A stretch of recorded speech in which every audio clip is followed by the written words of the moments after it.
Ladies and gentlemen, welcome back to another amazing episode of Under the Radar Season 3. Now, today we'll be featuring the most underrated prospect in this year's draft, who is Kai Jones. Now, everyone's talking about Evan Mobley, Jonathan Kuminga, Usman Garuba, and of course, the starting center that's actually starting over Kai Jones in the University of Texas, Greg Brown.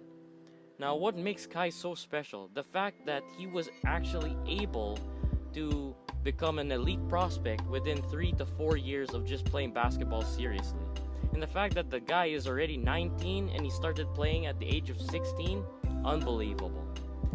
When he was 16, he was actually 6'9", weighing 170 pounds. You know what I'd do if I was 6'9" and 170 pounds? I'd bully every single person who is shorter than me. And that's what I would do. That's what Shaq did. That's what every single 7-footer did when they were a beast, when they were a kid. Alright? Now, he entered Kendall G.L. Isaacs National Gym in his hometown of Nassau, Bahamas, to play in the Basketball Without Borders camp. Basically, the best camp that you can possibly attend if you're a really, very good basketball player with insane height or something. And a Filipino like Kai Soto, our very own 7-footer, who actually played in the Basketball Without Borders camp also. Now, this was the first time in his entire life Kai actually played organized basketball. Because according to his parents and according to his agents, he only played for fun. Imagine that you're 6'9" and you played for fun. If I was 6'9", I would be the best freaking high schooler in the Bahamas. Well, he ended up becoming the best high schooler in the Bahamas, but you know what I'm saying. Like, if I was 6 feet, I would dominate from the get-go, and I would practice every single day. Now, he ended up dominating and took his Hawks team to win the whole entire camp. Now, this camp ain't no fluke. Now, we actually had an amazing elite talent up in the Basketball Without Borders. First, we had Kofi Cockburn, who eventually became one of the best big men in Illinois. So he ended up attending the University of Illinois. His other teammate, Addison Patterson, who ended up playing for the University of Oregon and the University of Nevada. Then, he had his Argentinian teammate, Francisco Farabello, ended up playing for TCU, one of the smallest Division I colleges in the States, and he is actually one of the best 20-year-olds in Argentina. He ended up becoming technically like a Basketball Without Borders all-star. He was invited to the all-star game, and he ended up being coached by 2 former NBA players in Anderson Varejao and Sasha Vujic. Now, Kai was actually supposed to be a track star when he was, back at home in the Bahamas. And he mainly focused on long jumping. Imagine being 6'9" and you only focused on long jumping. I wouldn't if I was 6'9". I would literally dunk on everyone, or I would have been a volleyball player, or dated someone that's pretty and tall. Just think about the amazing possibilities if you were 6'9". Now, according to Kai, I was a track athlete, a long jumper. Then I grew from 6'6" to 6'7", to 6'8", to 6'9", to 6'10". So that major growth spurt was enough to say that I could do something major with this sport, as he told 24/7 Sports.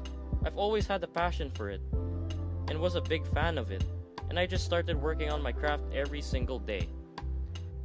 It all became serious for him to actually take basketball seriously, and to possibly take it as his main profession. I mean, who would say no to a former number 1 overall pick who eventually went to the finals, and his fellow Bahamian, DeAndre Ayton, actually convinced Kai to play basketball professionally? I mean, come on. Can you really reject a number 1 pick who dominated college? I mean, who would say no to that? Even I wouldn't say no to have such amazing guidance, like having your own kuya. Just imagine having your own kuya who has previously been drafted to the NBA telling you, maybe you should, since I see something really special in you. I mean, who wouldn't say no? I mean, no one would say no. Now, he came back to the US to play for Orlando Christian Prep, where he ended up teaming up with Nazir Little and CJ Walker to win the Florida State Championship, or the FHSAA 3A state championship. What's it with these 3A, which is pretty good. I mean, good for them. Now, also, he actually graduated high school with summa cum laude honors with a GPA of 4.2. So, ladies, if you think that this guy was not very smart, he is smart. So, I'm not sure if he's single, but hopefully he is, for you ladies to, tamper, as what they say, or slid to said DMs, as they say, as the children say these days. He ended up going to Treviso, Italy, for the NBA Global Camp, where he decided to attend Brewster Academy for his postgraduate season in Wolfboro, New Hampshire. He ended up teaming up with our fallen brother, rest in peace, with Terrence Clark, Jamal Washburn Jr., and Jalen LeCue to technically assemble one of the most strongest high school basketball teams of all time in Brewster Academy. They ended up winning the USA National Prep Championship, and Mr. Kai here ended up receiving all tournament honors. Now, the USA National Prep Championship means you won the whole thing. You're the best basketball team in terms of high school in the whole entire US. And just to mention that, man, you gotta be highly recruited after that, right? Now, he ended up being a 4-star recruit in both ESPN and 24/7 Sports, getting offers from the University of Arizona, University of Texas, University of Arkansas, University of Baylor, University of Florida State, University of Georgia, Iowa State University, University of Oregon, Stanford University, University of Syracuse, and the University of Vanderbilt. And if you may notice, most of these schools are actually for big men, most especially Baylor. I mean, they had Bol Bol the past couple of years, so they had to do something right about that. Now, he ended up going to the University of Texas. Now, Texas is obviously known to produce Mr. Slender Man, Snake Man, Cupcake Man. I don't know how you ladies and gentlemen pronounce Mr. Kevin Durant, alright? Now, in his freshman season, he only averaged 4 points, 3 rebounds, and 1 block. And the reason why is he was given limited minutes and he's new to the team. And knowing Texas, they like grabbing a lot of tall-ass people. When I mean tall-ass people, 7-footers, 6'10ers that can run and jump, one of those long jumpers. I mean, the fact that they kept a talent like Kai Jones and they were patient with it, it was like a dinosaur trying to incubate from an egg. You knew it was a raptor, but you never knew when that raptor would actually burst out of its egg and start absolutely murdering the rest of the natural basketball world in terms of college. Now, in his sophomore season, which is this season, he ended up doubling his numbers to 9 points, 5 rebounds, and 1 block. And not only that, he improved his 3-point percentage from 33 to 38%. And if you're a big guy in college shooting 38%, ladies and gentlemen, give this man a hand, and this guy should actually have a slot in the NBA. Because the NBA now is revolving around evolving bigs and of course scoring guards and running bigs that can really run the floor, use their post moves, their footwork, their athleticism, and of course their shooting, which is hyperly critical. And the fact that Kai Jones was able to show it all in his first 2 years is scary. The man is a good rim runner, good pick and roll finisher, and the guy can shoot the 3 pretty confidently, and his shot decision is just amazing. His smart decision making in terms of attempting a field goal is nice. Normally centers in the NBA would get lost in, maybe I should just, stay in the post for the rest of my natural career. Or another NBA center would just be like, you know what? Just because I felt like it and I'm very, very bored that yesterday I just kept on staying in the paint. You know what? Let me just start shooting threes. And you know what happens. I mean, you don't want to be a player like Kyle Kuzma who literally bricks every single shot, alright? Yes, I'm a Lakers fan, and I mentioned Kyle Kuzma because he's the pure example of bad shot decisions. I mean, the guy would literally make and try to take contested jumpers even though there's 3 people in front of them. I mean, no one in the world can score over 3 people and shoot successfully unless you're Steph frickin' Curry. Now, unfortunately, Texas was actually one of the favorites to go to the Sweet 16, but unfortunately, they were actually eliminated in the first round of March Madness by far the worst Division 1 team in the whole of the US college basketball system, in Abilene Christian University. Imagine losing the Abilene Christian University. I actually have never heard of them till now.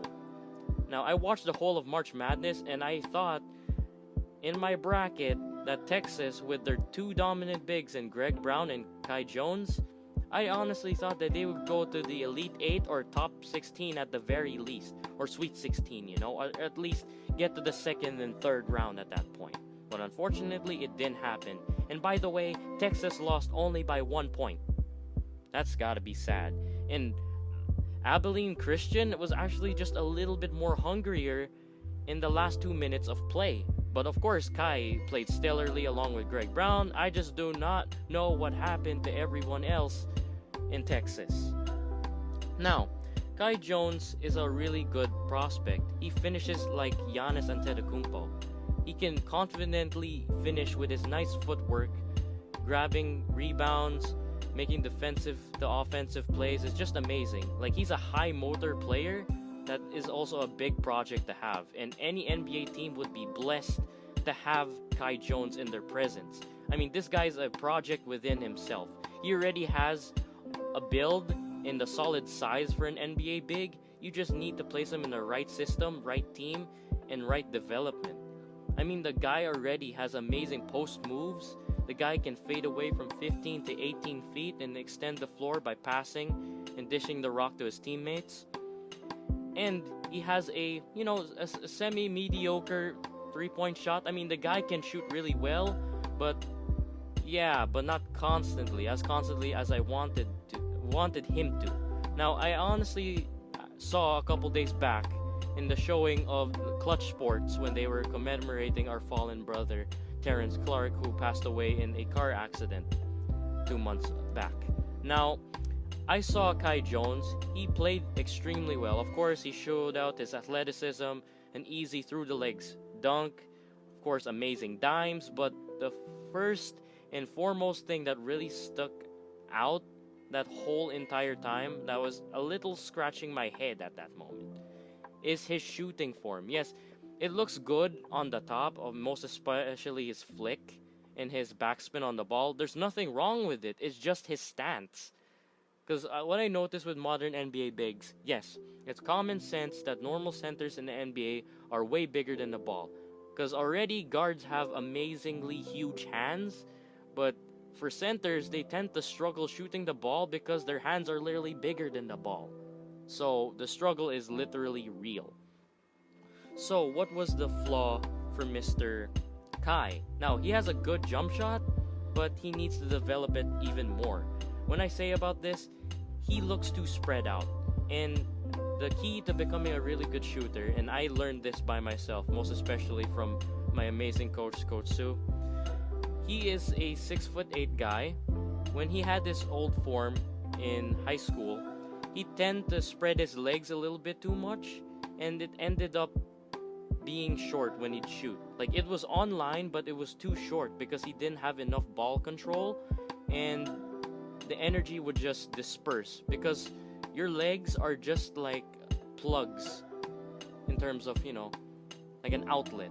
If your legs were like outlets, it'd be like little wires, and your legs are supposed to communicate with your arms, because shooting a basketball is one motion. It all starts with the legs, and the legs' energy transforms into energy that is propelled into the arms, and the arms pass it on to the ball, and the ball theoretically is supposed to shoot 45 degrees in the air and go inside the rim. And I noticed that Kai's legs are a little too spread. And the good news is the guy is hitting his shots, but it just hit inside of the rim and backspin out. And I'm willing to bet if he places his legs just a little bit closer, the man would make every single shot. I mean, I saw the drills that they were placing him through. They were combine-based drills, like NBA combine-based drills. The guy would have made every single three. and I saw his attempts. Out of 33 shots, he only made 17. And all of those other misses were pretty close. And if he just gets his legs together, this man will become a beast in the NBA. Give him some time in the G League. I'm not saying that you should place him in the G League for the whole season. Maybe just place him up for a couple of games like Lonnie Walker. And maybe, just maybe, he'll just eat everyone for breakfast and become like a Moses Brown on steroids. Now, my personal comparison for Mr. Kai Jones here is a rim-running Mitchell Robinson with a shot. That's all I could say. Of course, I could compare him to Jackson Hayes, but Jackson Hayes does not have any shooting in his game. So, I predict that this guy will typically actually get drafted from the 14th pick down in the first round of this NBA draft. So ladies and gentlemen, if you love today's video, hit that like button, hit that subscribe button, and I will see you all next week.